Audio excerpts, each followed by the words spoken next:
بسم الله الرحمن الرحیم.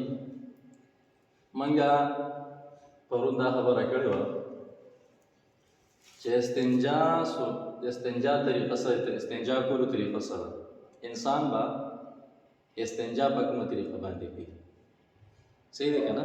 دا خبره شوې وه که نه پرون غالبا. نن دا خبره کوو چې په کومو څیزونو باندې استنجا انسان کولی شي او په کومو څیزونو باندې استنجا نشي کولی. چې انسان ځان په کومو څیزونو باندې پاکولی شي بالفاظ دیگر او په کومو څیزونو باندې انسان ځان نشي پاکولی. تا فرض کا غټو رسمات کو ورکوټ دی کو استنجا وکړه کنه ځان پاکه کنه صحیح دی کنه. نه آیا داسې کوم څیزونه چې انسان په هغې سره ځان پاکولی شي او داسې کوم چې هغې نه به ځان ساتي. نو په کومو څیزونو باندې انسان استنجا کولی شي؟ کاڼی شو او خاوره شو. کاڼي باندې څنګه؟ کاڼي باندې استنجا نه کېږي.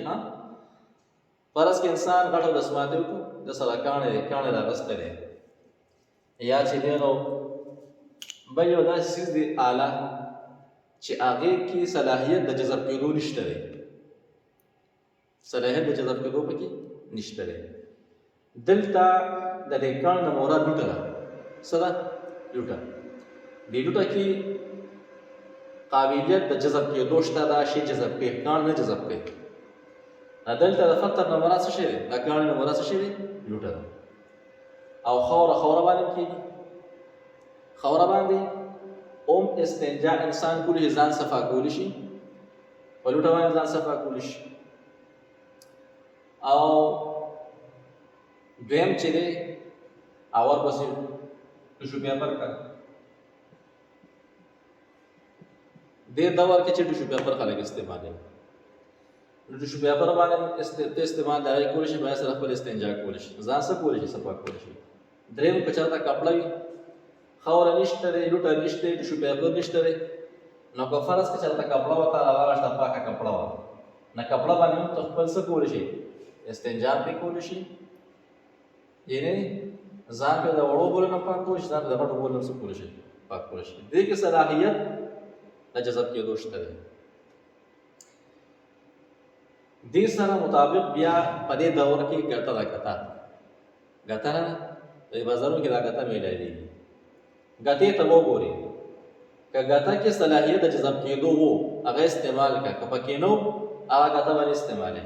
ځکه بعضې ګټه کې غوړوالی وي، رسومت پکې وي، نه د هغې استعمال په دې دوران کې بیا جایز نه دی.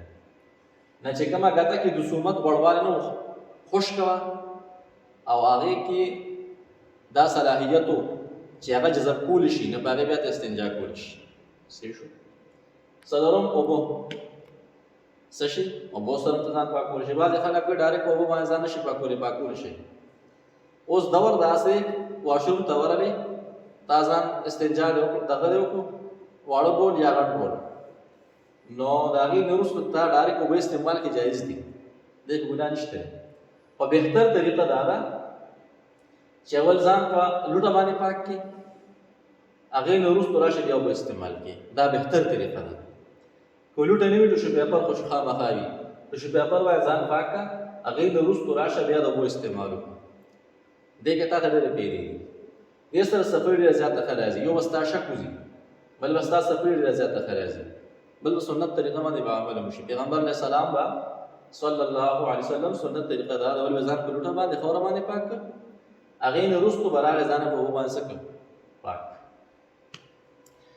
په دې څیزونو باندې ته استنجا کولی شي، ځان صفا کولی شي. اوس داسې نشي صفا کولی. دا خبره ځان سره یاد کړه، ملګرو سره یې شیر کړه، ثواب به دې وشي او مسله به مو زده کړي. صحیح انشاءالله که نه. هذا واخر دعوانا ان الحمد لله رب العالمين.